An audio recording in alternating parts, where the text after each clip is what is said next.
Hello, welcome to another episode of my podcast, which is called A Cuppa with Anna, podcast where I chat to all walks of life about life. I'm going to have a little go at doing an introduction to myself today because I've noticed that other people do this on their podcasts, and it kind of whizzed me out a bit, so I'm going to have a go. So I'm Anna Marie Waite. I'm a singer, songwriter and mental health advocate. I also am the founder of a new membership called the Couch Creatives. And I'm about to start embarking on some public speaking as well, talking about mental health and how we can take better care of our mental health. So there you go, there's my introduction. Now I feel really awkward and embarrassed because I've done that. So I'm going to welcome my guest. So today I'm joined by Lloyd. And Danny and I met on a networking event, I think, through Nick Elston, who I seem to be meeting lots of people. And Danny, you describe yourself as someone who, you love being yourself. You're a very persistent person. And you're having your second chance at life. Yes. So very interested to go into that in a minute. But first of all, how are you today? You all right? I'm good, yeah. It's nice to have the sun back, actually. Yeah. Where do you live? We live in Bristol, like North Bristol. Uh-huh. Are you in this area? No, I'm Exeter. Oh, okay. I'm not too far away, I guess. Yeah, it's because obviously now with being able to go to networking events online, it's great. I meet people in different areas other than Exeter now. I know. I think on the first Zoom where Nick did, where we met, there was a guy on there from Singapore, I think. And yes. I think because I think he'd been here and then obviously got stuck here, and then hadn't been able to go back to see his family. He actually got stuck here. Yeah, because of the quarantine and things. Then he had to wait to be able to go back over there, and he's probably stuck there now. Yeah, gosh. How have you found the lockdown thing? Have you been all right with it, or how's it affected you? Well, we're like, myself and my partner, ironically, but we neither one of us work, which I always think sounds bad. I still think that now, and because we both had the sort of serious illnesses, it sounds bizarre. Like on paper, it sounds also a nightmare because we both have brain injuries for very different reasons, which I think we'll probably talk about in a minute. But because of that, and I guess made me realise probably a lot of older people and people with disabilities and things are probably more used to being at home a lot than other people. And other than sort of when I've had friends come over, it's a bit weird because they've got to stand 6 foot down the road and you have to sort of shout to them a little bit, which is a bit odd. But a lot of other things haven't changed that much because I've joked with a couple of friends and sort of said, if anything, it's like having the worst superpower you can have, just to be not affected by having to stay inside all the time. It's nothing to be proud of, and yet it actually worked as a benefit at this time. Yeah, no, I can imagine. To be honest, as a creative person, I really enjoyed lockdown because obviously if you're locked away, the creativity comes out. So all right, let's get into some stuff because there's so much I want to know about you. So tell me a little bit about this second chance. Where's this second chance come from? Right, okay. Why did you say that? I had if I go back to where it sort of started, as corny as that sounds, when I was 22, and I got diagnosed pretty quickly with quite an unusual, like rare blood condition. The abbreviation for it is APS, but it's got like a really long-winded medical name. It basically causes your blood to clot slowly rather than sort of like a big sort of clot that you hear about. Basically, how it was described to me was it's like your blood becomes more like soup over time instead of like water. And if it's left unchecked, it obviously gets worse and worse. And then it can cause all sorts of different problems. I actually had, when I was 22, lots of just really weird symptoms. Like I was really tired all the time. Had loads of like awkward movements where really fidgety, literally couldn't keep still. And then as weird as it sounds, I couldn't sort of control my mouth properly. It felt like my tongue was too big for my mouth, as weird as that is. I kept going to the doctors and they kept fobbing me off because I'd just literally done a bodybuilding competition. And I was like obsessed with that for years before this. and they kept saying you're exhausted, you're doing too much and things. Eventually they checked my blood pressure to shut me up, and I think it was so high it was like ridiculous. And I got admitted to hospital sort of there and then, more or less, where I ended up staying for about 10 days, I think. Had so many tests and things, and they basically come up with this diagnosis at the end of it, and then it was gradually sort of treated. There's no cure for it, but it's basically managed and treated, and I was fine for sort of 17, 18 years, I think.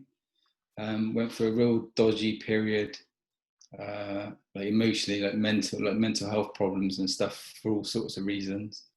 And I honestly think the stress of it upset this sort of condition. And this was in sort of 2011, 2012.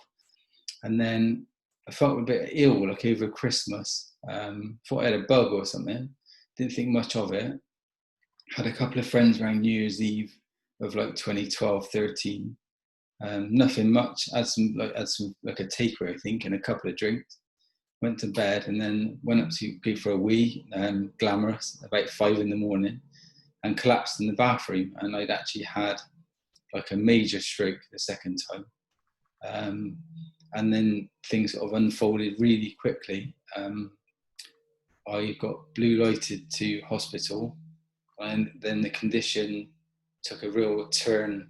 It became this really, really rare version of it, which, you know, virtually no one has. But if something's going to happen, it's going to happen to me. I'm like one of them people. Oh dear. Well, I ended up in hospital in total for 6 months. I was in there from 1st of January. I was an inpatient until the end of March, early April. And then I went to Brain Injury Rehabilitation Centre, which was on the same sort of site at the time. And I was there for sort of 2 to 3 months, relearning sort of everything, really. Do you remember how you felt initially after Yeah, the well, this is the weird thing, because of where my brain injury, or where the stroke was, it was a hemorrhage I had. First time was like a blockage because of the clotting. The second time was like a hemorrhage. So I can only think that my medication or something had got sort of a bit out of kilter or something. But I remember I collapsed, and then I can remember almost get up to the point where I was in the ambulance going to the hospital. I didn't really lose any cognitive function at all, because it was in the cerebellum. I don't know if you or anyone knows anything about brains. People don't tend to know. It's the bit at the back, at the bottom, at the top of your neck, that sort of controls all your fine movements and things like that. So my balance had completely gone. But I remember coming out of the bathroom thinking, this is a bit weird, and thinking I just need to go to bed. And I remember having an argument with myself, thinking, you had too much, because it was New Year, thinking you had too much to drink. No, you didn't. You only had this. No, you must have done. And it was all like back and two. And I thought, I'll just go back to bed. And it's a good job I didn't make it, really, because I was trying to crawl back to bed, and I couldn't crawl. I had like no coordination at all. And then my wife at the time, we got separated years ago. She found me on the landing and sort of thought, what's sort of going on? I remember I was literally determined to crawl, but kept sort of falling onto my face, and I was getting annoyed that I couldn't do anything. And then it was all about... I know, I see what you mean about describing yourself as persistent. Yeah. I've read a few stories of people who've had strokes, and it's surprisingly common that people, apparently a term people use a lot is if they've had like a small stroke, they'll say, well, I've had a funny turn, so I thought I'd go back to bed.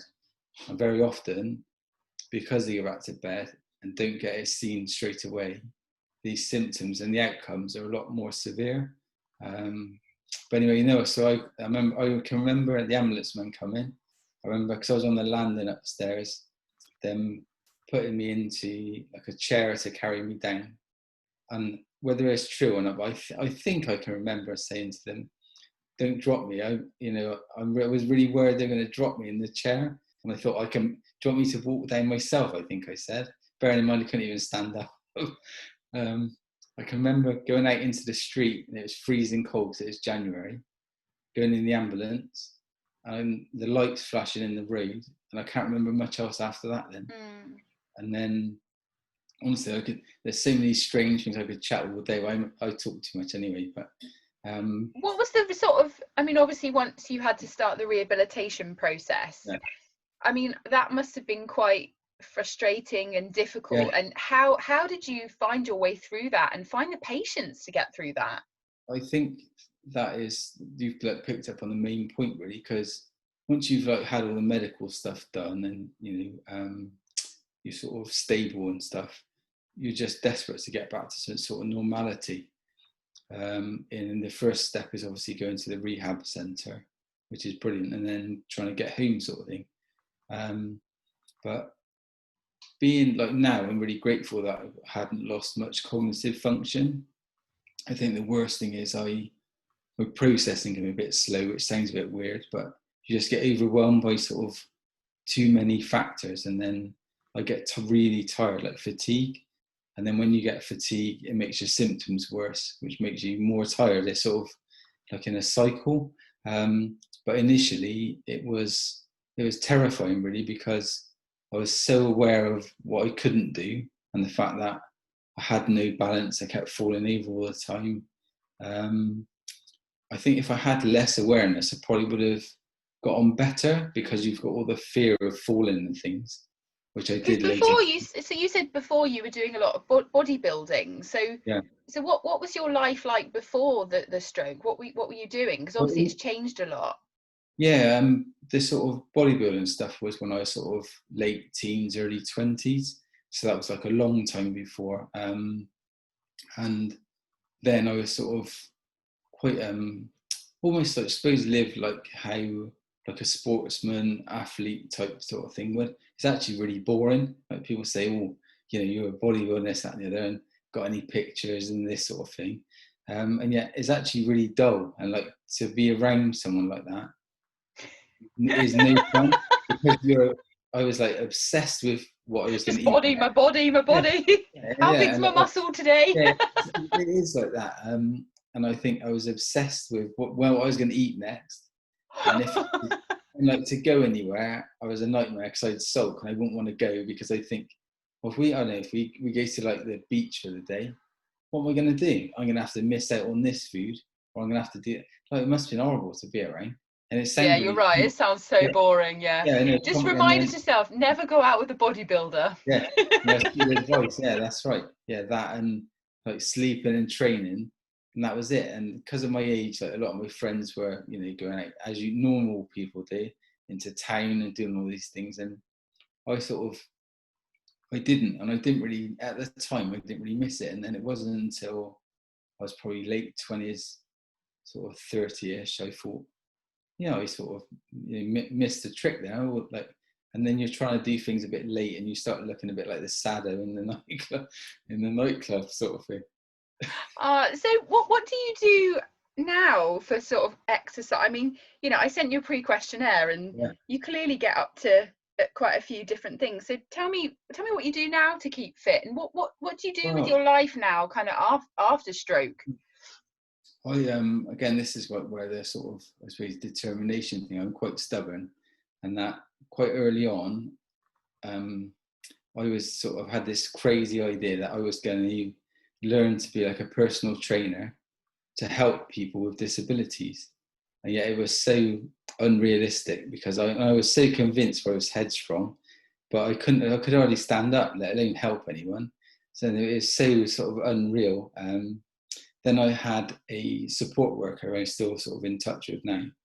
And he was quite a fit guy, excuse me.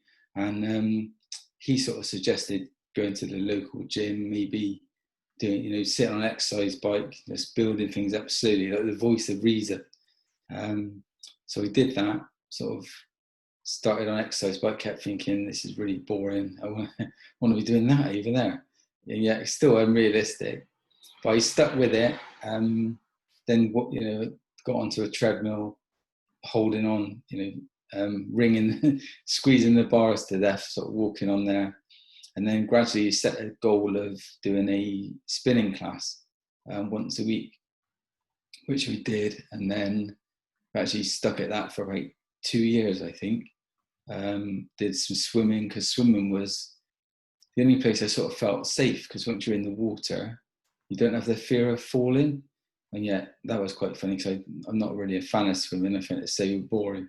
But I sort of did it anyway, sort of in part to sort of keep my friend quiet, and in part because I thought, yes, probably not a bad thing to do. But then, like now, I've actually got an exercise bike in the garden, like a spin bike. So I've started using that more recently, but quite quickly I got back into like a gym routine.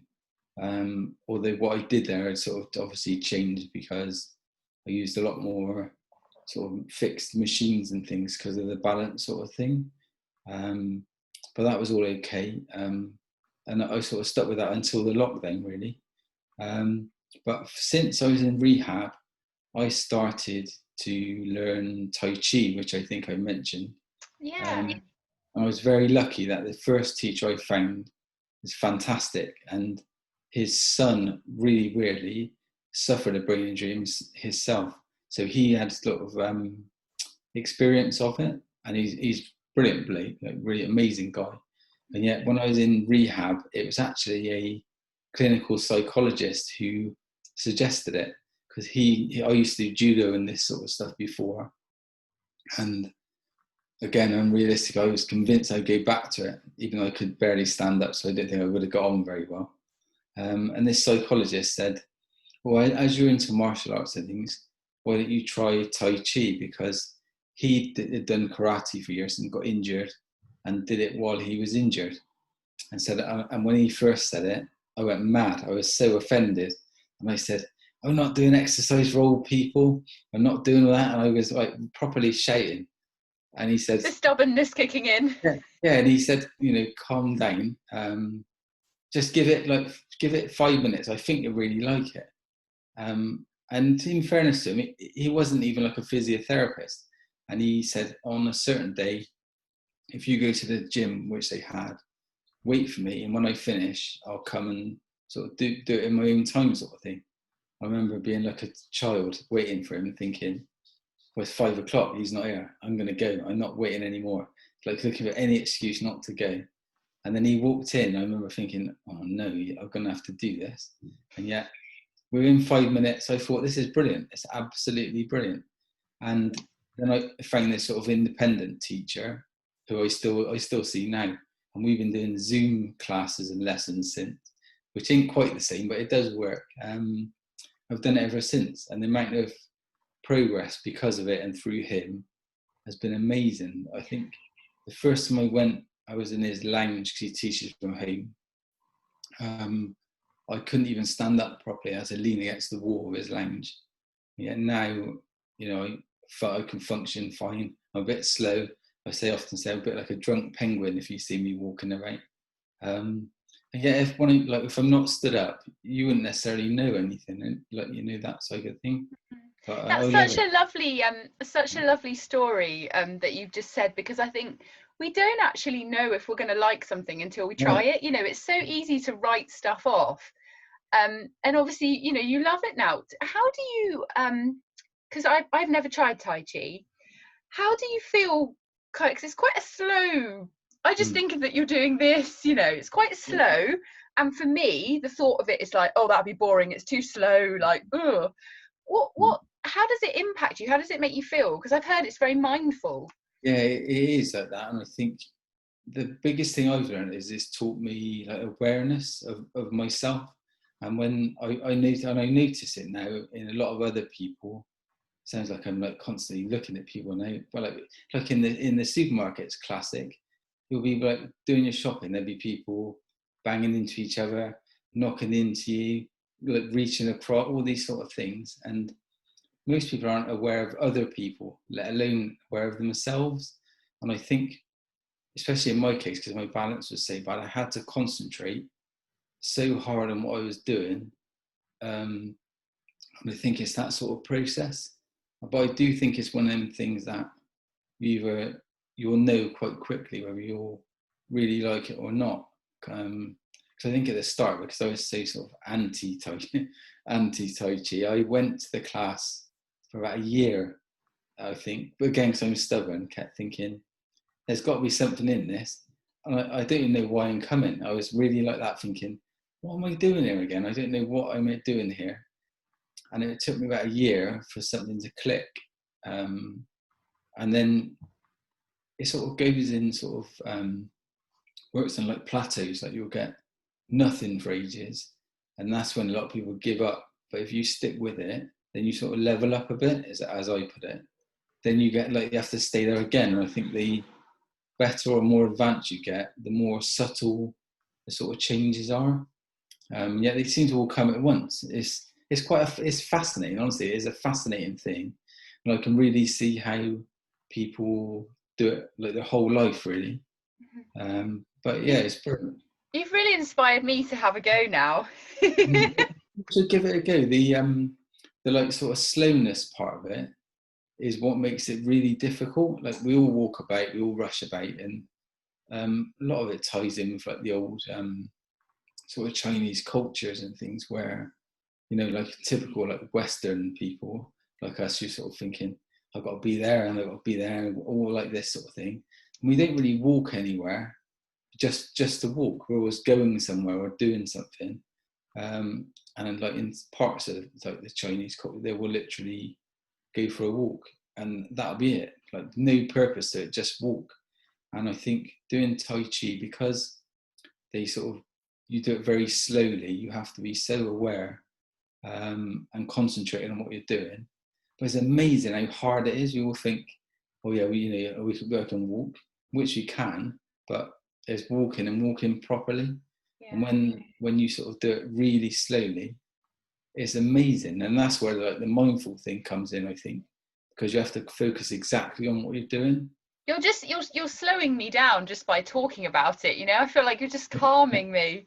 Right, let's get on to so I always like sort of the second part of the interview is ask people 10 questions.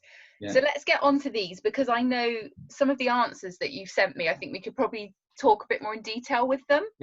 Sure. So the first question is, what's been your favourite moment of today so far? Of today? Oh, doing this, of course. Ah, cool. Talking to someone different. And as I say, I talk too much, and Emma's probably fed up of hearing me talk. No, it's really interesting. I'm really grateful to chat to you. A favourite nature spot? A nature spot?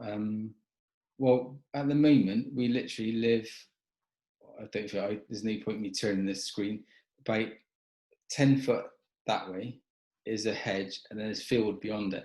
So we walk our dog over there every day, but sadly it's being developed in the next sort of, well, they've started at one end, and luckily our end is the last end to be done. So I think over like local stuff's really nice. Yeah. And there's a few sort of big sort of parks around this area which are nice as well. Okay. And what's your favourite hot drink? I would have to say a coffee, I think. Yeah. Best piece of advice you've ever had? Best piece of advice, I think, was when I was like in a real like low sort of point in life. I just kept spinning my thoughts and chasing around after lots of other people and things. And a friend of mine said to me, her exact words were something like, you need to learn to put yourself first without being selfish. And I didn't really know what it meant. And then she explained it and said, if you're not right, you can't be right for other people. And then she always followed it up with, what's her little mantra? Oh, she says, a spendthrift nor a miser be with money, time or energy. And I think, brilliant, absolutely brilliant. And it is like that middle of the road type of life, I think. Mm-hmm. Don't need one or don't need like, you know, extremes. I think I'm so glad you said that, because, you know, there was a friend that wanted to meet up with me this afternoon, and he'd messaged in the week and said, oh, do you want to meet up? And I sort of, I'm needing a bit of my own space at the moment. And I messaged and I said, you know, can I let you know on Saturday morning? Because I don't know how I feel. And actually I woke up this morning and I thought, I want the weekend to myself. So I just texted, I said, I'm really sorry. I don't have the space or the capacity at the moment, but I'll message you in the future when I've got more to give. Yeah, And I think it's learning, isn't it? It's like, it's not being yeah, selfish. It's like, I want to give my all to you, so like, I'll meet you when I've got my all. No, I think, yeah, I agree with you. And I think we get so sort of conditioned to just say yes to so many things all the time. And I think that's one of the big, I don't know, sorry, I'm not even messing up your questions. One of the biggest things I sort of learned about myself from the stroke and that and being ill was about sort of putting myself first a lot more, because prior to that I suffered with anxiety for a long time. I was a real worrier, and that's the ironic thing about the bodybuilding. Although I looked like a bit tough, a bit this, a bit that, and people would like literally walk away from me, and I used to laugh to myself, thinking, if you only knew, like it's such a big, it's like wearing a suit of armor, really. It was like nothing like that at all. If they'd shouted at me, I probably would have cried. You're just a softie underneath that suit of Yeah, armor. it's like that, yeah. All right, tell me about a standout person in your life and why. I think when I filled the questionnaire, and I cheated a bit because I put 2, I think. You can have 2. Go on, you can have 2. It's probably my 2 sort of closest friends, my friend Dave, my friend Darren. Darren I met first because he was my first sort of proper training partner, and I learned so much from him about how to sort of push on and be determined in things. And we're still friends now, and that's from the age of like 17, 18, I think. And because of him, we changed gyms, and I started working in another gym part-time on a weekend, where I met my friend Dave, who's a bit older than me. Yeah, Dave's like one of these people who, right from the off, he's always been so comfy in his own skin, and he was like the opposite to me because of what I said just now. Yet I was aspired to have some of his characteristics, because whatever situation he was in, he sort of always seems so sure of himself and his own opinions, and good or bad, he's not frightened to tell people, what he thinks either.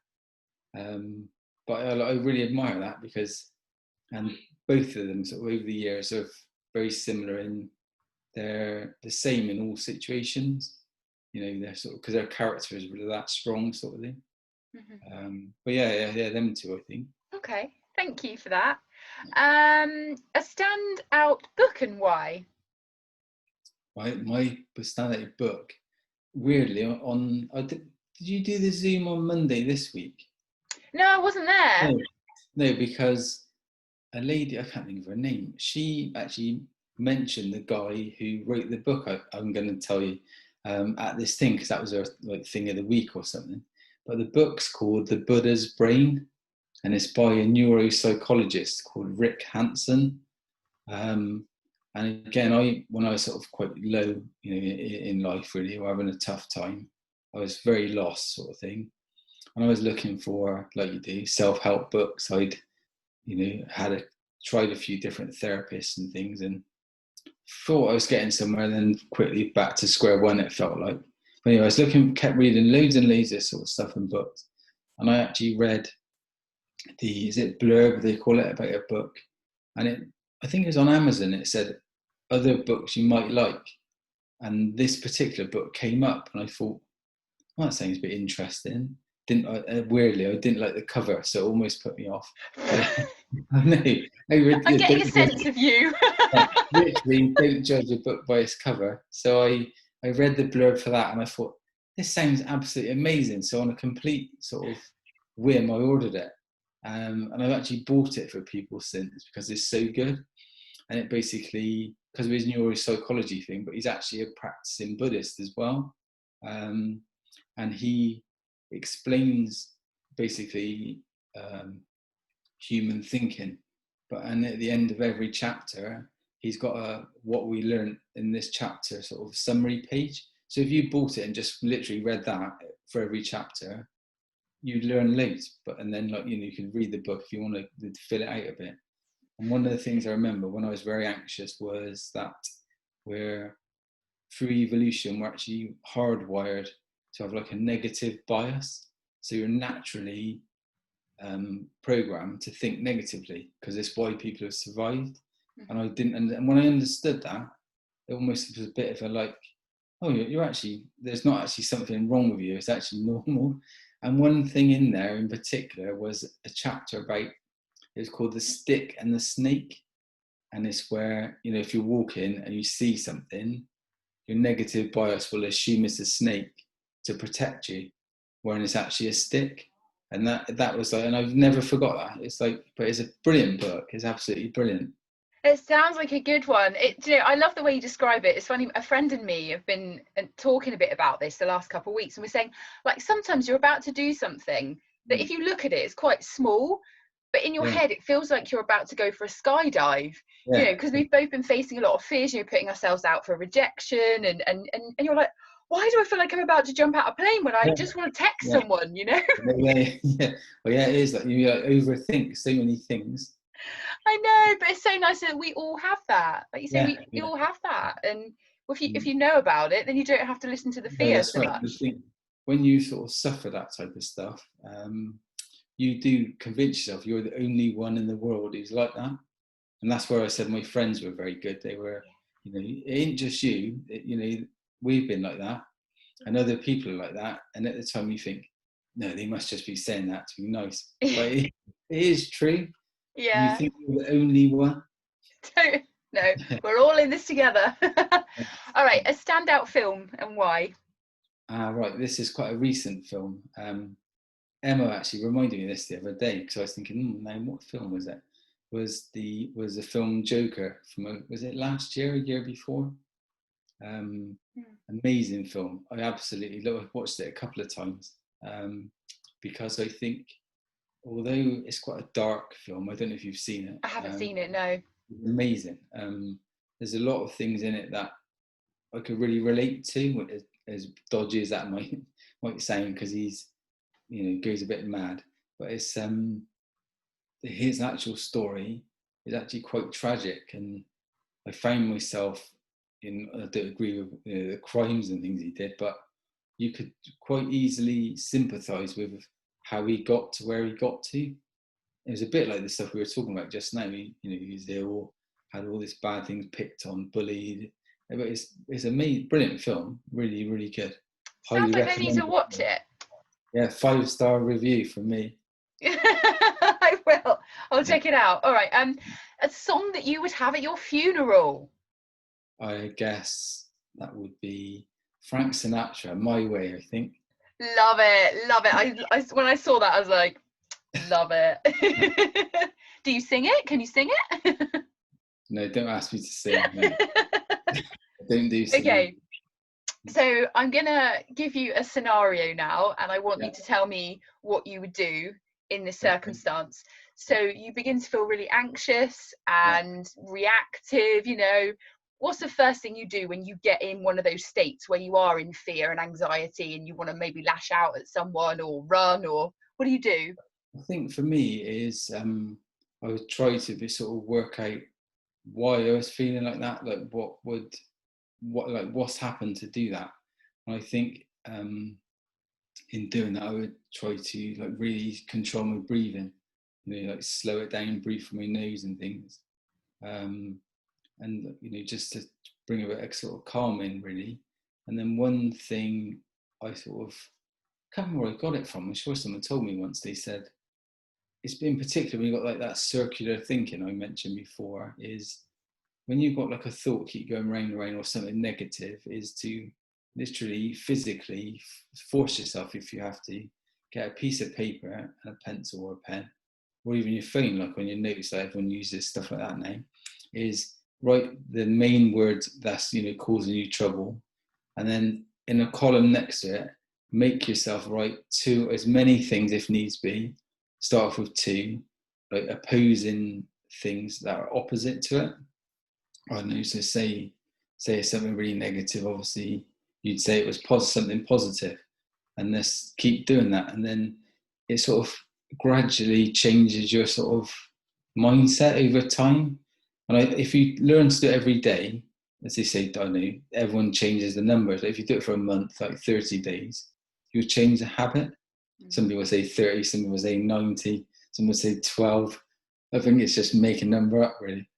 Yeah, I think that's such a brilliant idea, because I think things aren't always as we think they are. No, I think the thing with doing it with the paper and the pen, it snaps you into doing something practical. Like, as my Tai Chi teacher says, it gets you out of your head.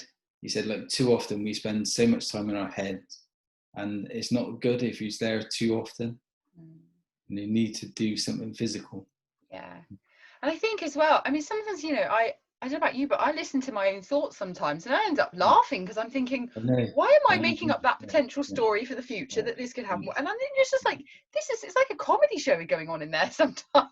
Well, now you've said that, someone said to me a long time back, when you've got them negative thoughts running all the time, this is funny as well, is give that voice a really stupid voice, like something like, I don't know, Mickey Mouse or whatever, like that.